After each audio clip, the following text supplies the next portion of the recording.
It all started with the Christmas trip. Jessica and I had been married for about 5 years, and honestly, we'd been through good times and rough patches, but I thought we were solid. Her family lives in a small town in Ohio, and every year we go there for the holidays. It's always chaotic, loud, and full of traditions, but I'd never imagined what was waiting for me that year. We arrived at her parents' house on Christmas Eve afternoon. Her dad, Mark, and her mom, Linda, were their usual selves, cheerful, slightly chaotic, but welcoming. Jessica was her usual bitchy self, snapping at her parents over some petty thing, but I just shrugged it off. I figured that's just her mood. Still, I noticed some weird things. Jessica was more distant than usual, keeping her phone close and glancing at it constantly. She dismissed my questions with sarcasm or just told me I was paranoid. That should have been my first clue, I guess, but I ignored it. I was just happy to be with family, even if Jessica's attitude was a little off. That night, after everyone had gone to bed, I stayed up a little longer in the living room trying to relax. Around 2 a.m. I got up to go to the kitchen for some water and maybe a coffee. I figured I'd make a quick cup, then head back to bed. I didn't think much of it until I stepped into the kitchen and saw something I shouldn't have seen. Jessica was there, but not alone. She was in the kitchen with Mark, my father-in-law. They were standing close, whispering. I couldn't tell exactly what they were doing, but I saw their bodies pressed close and Jessica's hand resting on his chest. My stomach dropped. I froze, trying not to make a sound, but then Jessica looked up and saw me. Her face was a mask of shock for a second, then it twisted into a sneer as she quickly pulled away from Mark. "David," she hissed, trying to pretend like nothing was happening, like she wasn't caught red-handed. Her eyes darted around and she started lying immediately. "What are you doing up? I was just getting some water, it's late, nothing weird." Her voice was sharp, almost bitchy, as if I was an idiot for catching her. Mark looked uncomfortable. Said nothing. I could see the guilt in his eyes, but Jessica was already spinning her web of lies. I felt my blood boil. The betrayal wasn't just about Jessica cheating on me, but with my own father-in-law. My mind raced, trying to process this. How long had this been going on? Was she cheating on me with him for weeks, months? And why did she think she could get away with it? I was furious, but mostly I just felt numb. The kind of shock that makes your whole body feel heavy, like you're underwater. I didn't say a word that night. I just went back to my room and lay there staring at the ceiling, trying to hold my emotions in check. I couldn't believe what I'd seen. My wife, the woman I loved, the woman I married, was sleeping with her own father, and she had the audacity to lie to me right in front of my face. The next day, I knew I had to confront her, but I also knew nothing would be the same after this. My world was shattering, and I had no idea how I was going to pick up the pieces. The next morning, I woke up feeling like I'd been hit by a truck. My head was pounding and my stomach was in knots. I kept replaying that scene from the night before, Jessica's sneer, her quick lie, Mark's guilt-ridden eyes. Everything had changed in that moment. I knew I couldn't just ignore it or pretend it didn't happen. I needed answers, and I needed them now. Jessica was in the kitchen again. She was making coffee, humming that fake little tune she always did when she was trying to act normal. I stood there for a second just watching her, trying to find the right words. But I was too angry, too hurt to start with anything gentle. So I finally said, voice thick, "You're sleeping with my father-in-law, is that right?" She froze, her hands gripping the coffee pot a little tighter. Then she turned around, eyes narrowing with that familiar bitchy glare. "Oh, come on, David," she snapped. "You're overreacting like always. It's not what you think. Mark and I, we're just close. You don't understand our relationship." I scoffed. "Close? Really? I saw you in the kitchen last night pressed up against him, whispering like a couple of teenagers. How much closer do you need to be?" Her face twisted into a sneer and she spat out, "You're such an idiot. It's none of your business. Maybe I do what I want. Maybe your little jealous fits are just pathetic." That was the moment I decided I'd had enough of her bullshit. I told her she needed to come clean, that I deserved the truth. She rolled her eyes, saying I was crazy, that I was imagining things, that I was just insecure. But I knew better. I knew she was lying deep down. I knew she'd been cheating for weeks, maybe longer. I didn't yell. I didn't scream. Instead, I kept my voice cold and steady. I told her I was done pretending. I told her I knew she'd been sleeping around, that the affair with Mark was just the tip of the iceberg. Her face turned even more bitchy, her lip curling in defiance. "I don't need to explain myself to you," she snapped. "Maybe I should just leave. You clearly don't appreciate what you have. You're so insecure, so fucking jealous all the time. Maybe I'll just go see my dad, see how he likes being cheated on, huh?" That cut deep. The way she said it, so flippant, like it didn't matter, like I was nothing. I felt a mixture of rage and despair. I wanted to shake her, to make her see how much she'd hurt me. But I just stood there silent, watching her storm out of the kitchen. That was the moment I knew I had to do something. I couldn't just let her get away with this. The betrayal ran too deep. My mind raced, trying to formulate a plan. I didn't want to lose everything, but I also couldn't keep pretending that this was just a misunderstanding. The woman I loved had been lying to me, cheating on me, and sleeping with her own father. That kind of thing doesn't just go away. I spent the rest of the day trying to keep my cool, but every time I saw her smirk or heard her dismiss my concerns, it fueled my anger. I started thinking about how I was going to confront Mark, what I was going to say, how I was going to make him regret crossing that line. But mostly, I just felt like I was losing control. The trust was gone, shattered into a million pieces, and I didn't know how to pick them up. By the time night fell, I was sick with a mixture of heartbreak and rage. I'd been betrayed in the worst way possible, and I knew my life would never be the same.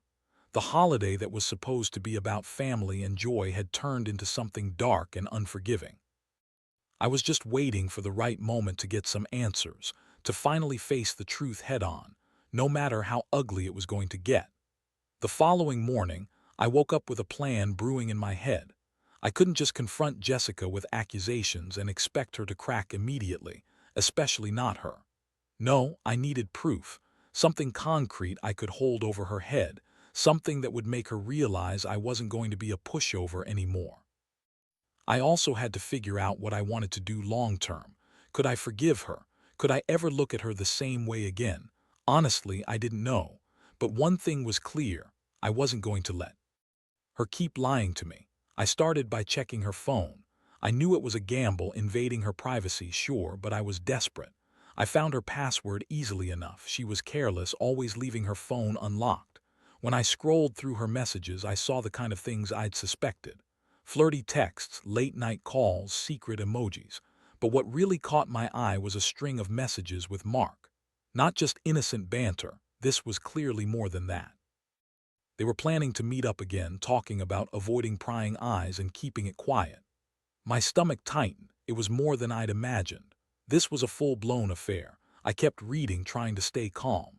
I found pictures, mostly of Jessica in her lingerie, half-dressed, her face smirking as she sent them.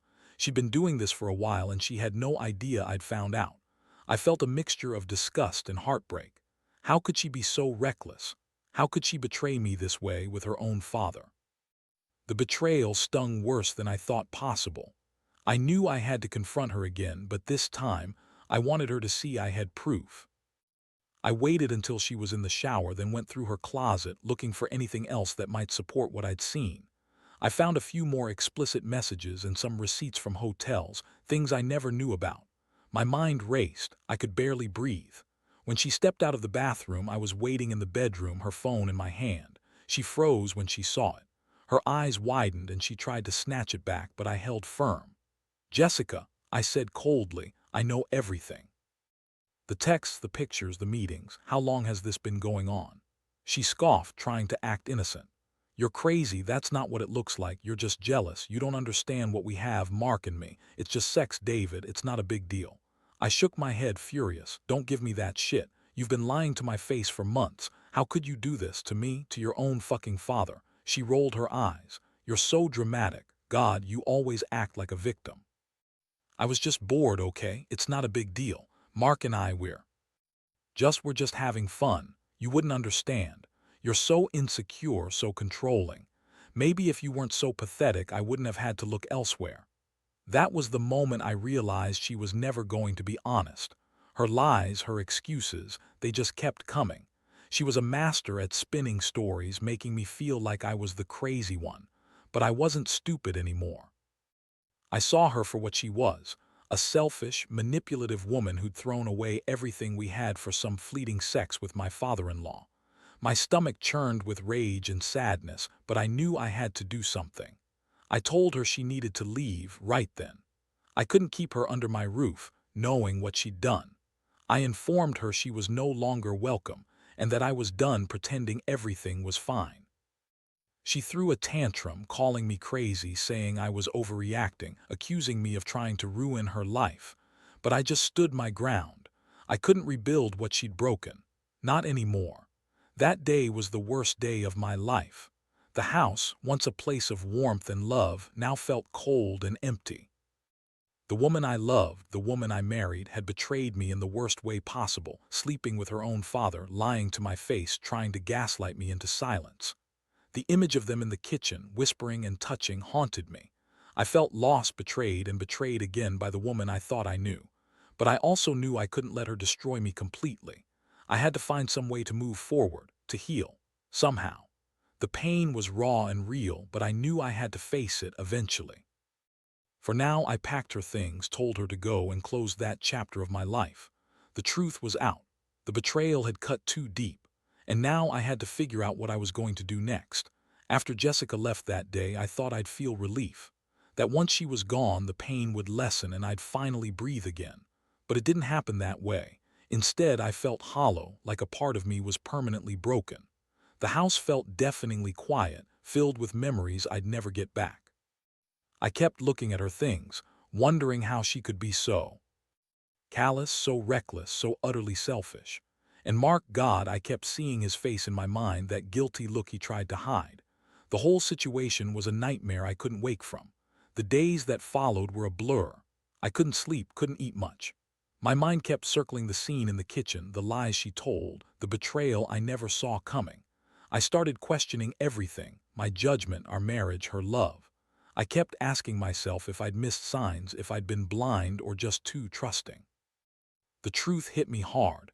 I'd let her get away with so much and I'd never seen the signs. Maybe I'd been naive. Maybe I'd been so eager to keep us together that I ignored what was obvious. I decided I needed to confront Mark, my father-in-law, the man I'd known my entire life, turned into the biggest bastard I'd ever met. I couldn't just let it go.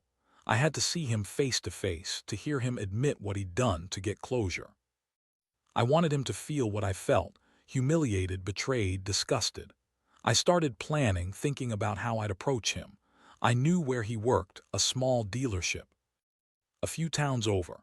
I also knew I needed to be calm, calculated. If I lost control, they might deny everything, make me look crazy. One evening, I drove out to his workplace. My hands were clenched around the steering wheel, adrenaline surging through me. As I parked, I saw him through the window talking to a customer. I waited, breath shallow, for him to notice me. When he finally saw me standing there, his face drained of color. I stepped inside and the silence was deafening. "Mark," I said, voice trembling but firm. "We need to talk somewhere private." He nodded, nervously leading me to an office in the back.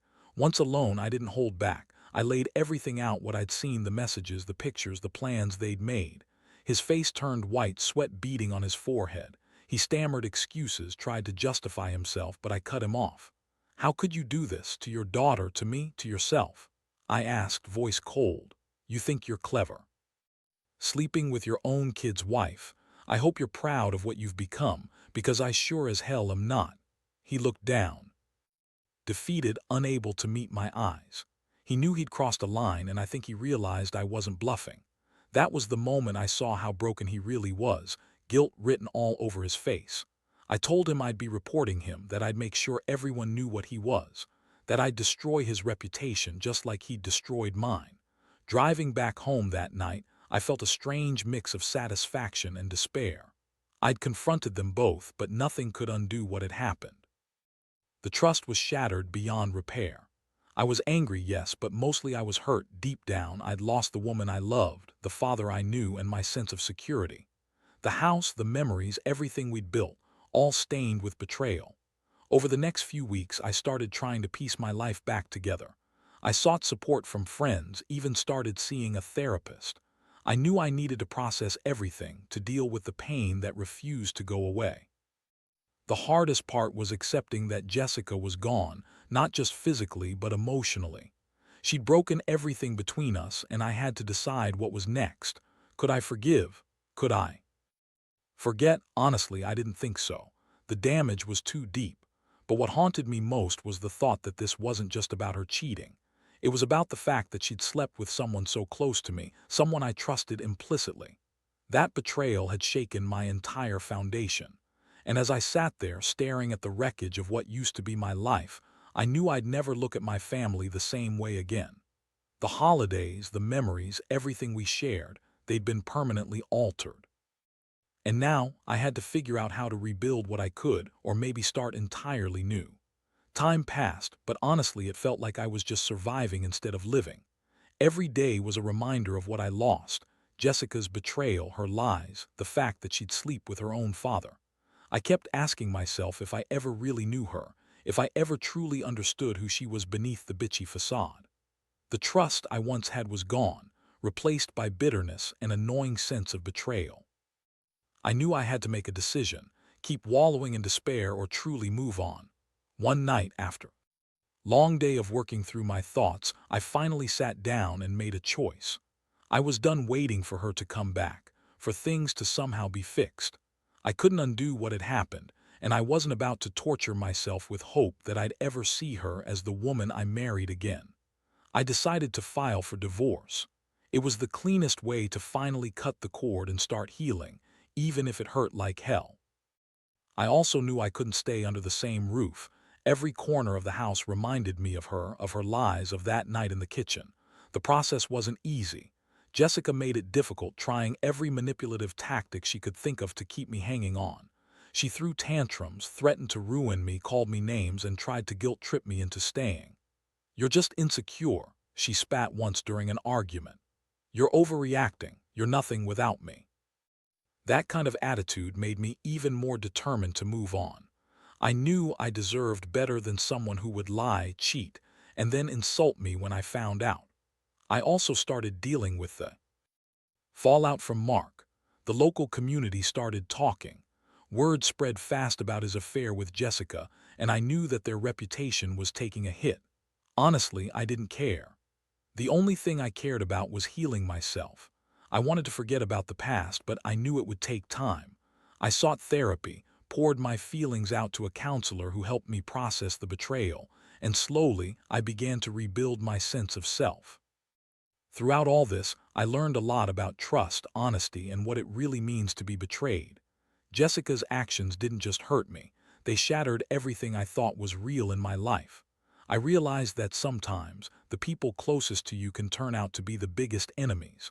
But I also learned that I had strength I didn't know I possessed. I could survive even the worst heartbreak. I could pick up the pieces and start over, even if it felt impossible at first. Looking back, I wish I could say I felt nothing but relief now. But honestly, there's still a part of me that hurts. Some nights, I lie awake thinking about what she did, about her lies and her betrayal. But I also know I'm better off without her.